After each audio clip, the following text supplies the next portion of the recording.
abbaa gadaa bakka abaa oo elef jetturratti achi dachaana gara biraatiin odeeffannoon jirtu Finfinnee keessatti ijaarame hajuus ni jira Moqdishoodha hajuus ni jira daran adda baasuudhaaf mee murni Finfinneedhaatiif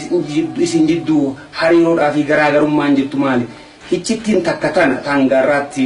ummata Oromoodhaa biratti deebisaan harkatini asirratti mee ibsa caalaa naa kan nuti duuba yokkaa warri wagguu jarri Moqdishoo osuni goolaa qabna jedhan ni gaafa gurbaa tokkootu warra Baaleeti amma bunaa jedhini Hararee qaraayisa isa naa yaaman goolaa orma kana beeytee niin beeku hay fuudheeti akkasitti wanni illee hin qabnu beeyta kaa bitaa wanni kana maali kaa mataawaqiyaa wayini eenyummaa kana hin qabnu qulla qaamni keenya gidee san duuba Eertiraa fi Tigree keessatti kanatti gaalolli deemaa jira nama kanallee baabura keessaa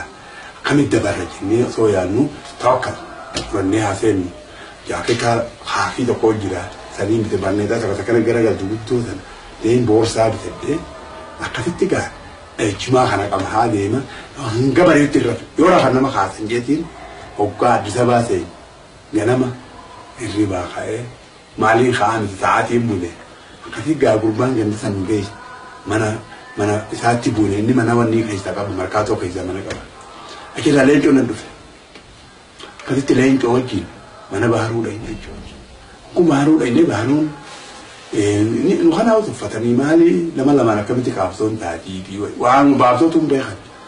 amma kijaan army struggle qaabsoo mihaa hin jalqabamu jedhama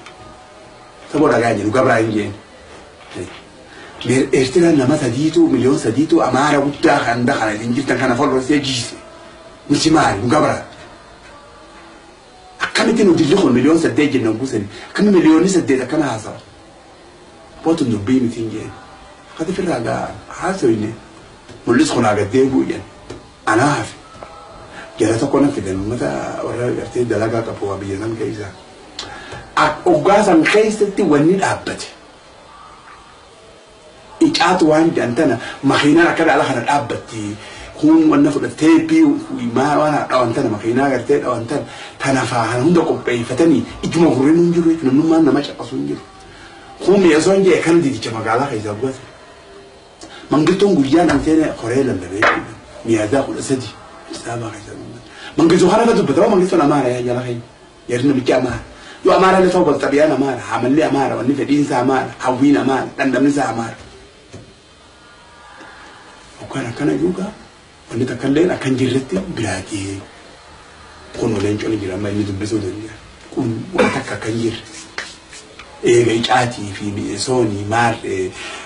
balaa qalaata malee wanni takka akkan jirre garree gaddeebinee iyyaafachuu seenne qabu.